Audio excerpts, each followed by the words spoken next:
In this video, I'm going to be focusing on three things. The first one is actually three things too. The big three: diagnosis, symptoms, and nexus. I'm also going to be covering the importance of using a migraine log. I would recommend using the Migraine Buddy app to track all this stuff. And then I'm going to be going over the law, which is what you need to understand. You need to understand the rating criteria. You need to understand the verbiage, things like prostrating, severe economic inadaptability, and we're going to talk about those things. So that's the focus of this video. So let's hop in and start with number one, which is the diagnosis. You need a diagnosis. I can't tell you how many veterans I've talked to that get medications or treatment for migraines of some sort, and they never got a diagnosis. I have no clue how this is even legal, but the VA does it. I kind of think of, getting treatment or medication for something and not getting diagnosed like in the private world where we live, right? We're veterans, but we're also civilians.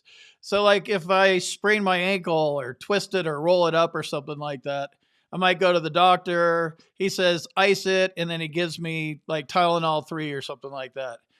So that would be dealing with an acute, injury. So a diagnosis wouldn't be needed because it's like, hey, we took an x-ray, nothing's wrong. Here's a couple Tylenols and beat it.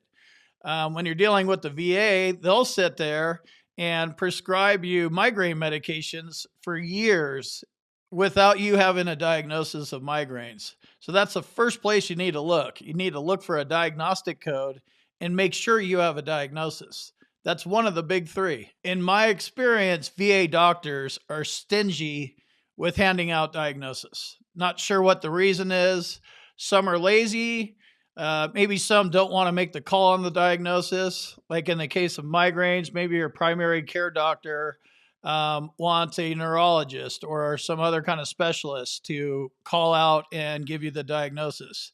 If that's the case, then lean on your primary care and get that referral to the specialist so you can get the diagnosis. You need to get the diagnosis. Another thing that happens a lot to veterans is they don't know the difference between the Veterans Health Administration, your treating physicians, even though they do a really shitty job at treating us, and the Veterans Benefits Administration.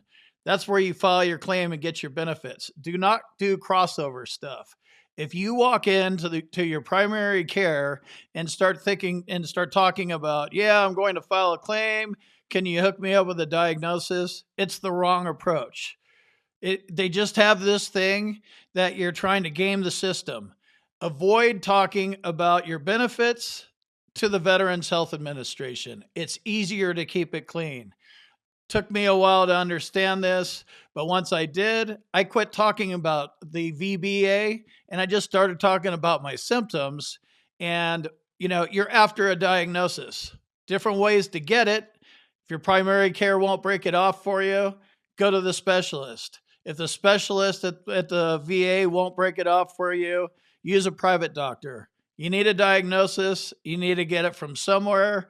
Don't really care where you get it from, but you need it. You need to document the severity of your symptoms. This is another huge part of this. I think most veterans just suffer from migraines. I mean, who are you really going to complain to, right? And you're just told to suck it up in the military. So we have a habit of doing that. So I think the biggest problems that veterans have, there's two of them. I think they have problems demonstrating that their migraine attacks are completely prostrating, and then they don't talk about the severe economic adaptability. Saying you have migraines is one thing because now you're going off of memory.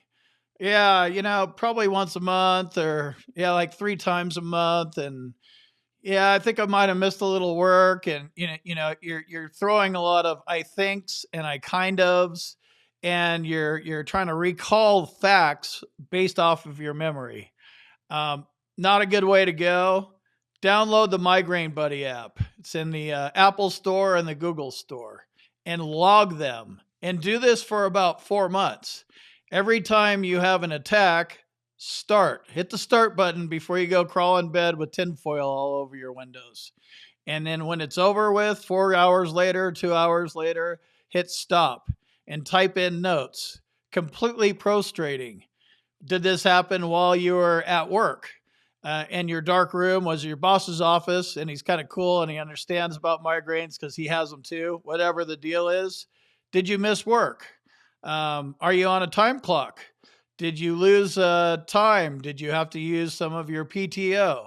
You need to document all that stuff. If you're considering filing a claim for migraines, I think 6 months is a good amount of time with logs, Migraine Buddy, or however you're keeping track of it. You could do it on paper. You could do it in an Excel spreadsheet, but at the end of the day, you're going to need a log, and an app is such an easy way to do it. You could type notes, you hit start and stop, and that is considered objective medical evidence. So 6 months is what I think is a good time. So if you're thinking about filing a claim for migraines now, and you haven't heard of the Migraine Buddy app and you haven't heard of logs, stop what you're doing and start logging your migraines. 6 months shows severity of symptoms in this time period right now. You have that behind you, your claim's going to be a lot stronger. Now, you may be thinking, well, I'm just hearing about this log stuff. But I have been listening to you, Combat Craig. I've been making complaints through my Healthy Vet. I've been trying the VA's treatments. I've been taking the meds for migraines. I think I have pretty solid medical evidence for the past 6 months. It's not strong enough, get a log. It'll just make it stronger. Add to it. It's worth doing this right, because when you push all the medical evidence up front when you file your claim, then you don't need to appeal it and submit a migraine log down the road in a supplemental claim or something like that. The migraine log is huge. Migraines are subjective by nature. No doctor can tell you if you're having one, regardless of what kind of testing they're doing. They're subjective. You're having a migraine. No, you're not. Like, that doesn't happen. So you need to produce the log that shows frequency, duration, and severity. Remember, that's what it comes down to. Severe economic inadaptability and frequency, duration, and severity. The Migraine Log does a great job of showing that. Remember that as a veteran, you're considered credible until they consider you not credible because you're lying about shit or whatever. Your credibility's been challenged. So it's perfectly reasonable for a layman veteran like us to produce a migraine log. You're tracking the migraines, the duration, the frequency, and the severity, and you're using an app to do it. The VA will accept that as objective medical evidence because I don't know about you, but I'll have a 24/7 doctor on standby. And every time I have a migraine attack, I'm like, hey, doc, can you hit the start button? Like, that doesn't happen. So this is where the log comes in. Migraine Buddy, huge. Migraine Log, huge. All right, so we have Migraine Buddy and a log tracking the frequency, duration, and severity of your migraines. How are we going to address the severe economic inadaptability piece? Well, you're going to be doing that by submitting a buddy letter. So the VA wants to see how your migraines affect your social life and your work life. So you want to do both. So you're going to need to be able to answer some questions. How many times have your migraines interfered with your social life? You're getting ready for your daughter's ballet recital. Everybody's excited. Boom, a migraine comes on. You don't go. You can't go. The Saturday baseball game for your son, excited for that. Cool. Let's go. Whatever the name of the team is, right? Well, you don't go. Boom, migraines. These things need to be documented. Let's go to one that your wife is definitely going to be remembering. The anniversary dinner. She knows you have memory loss problems and you forget stuff like your anniversary. So maybe she's in charge of planning it. So she's been planning it for 2 months. You remember for the first time, so you're happy and you give yourself a little pat on the back. 4 o'clock, migraine comes on. Anniversary dinner is canceled. These are the types of things that you need to put into a buddy letter from your wife.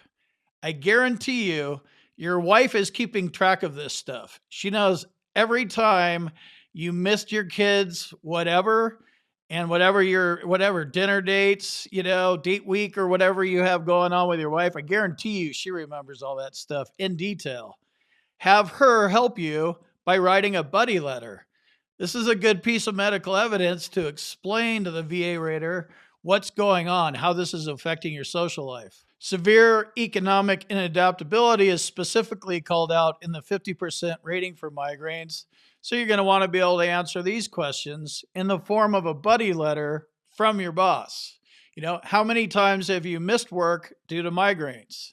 How many times have you had to stop what you're doing at work and go crawl into the darkest building at work?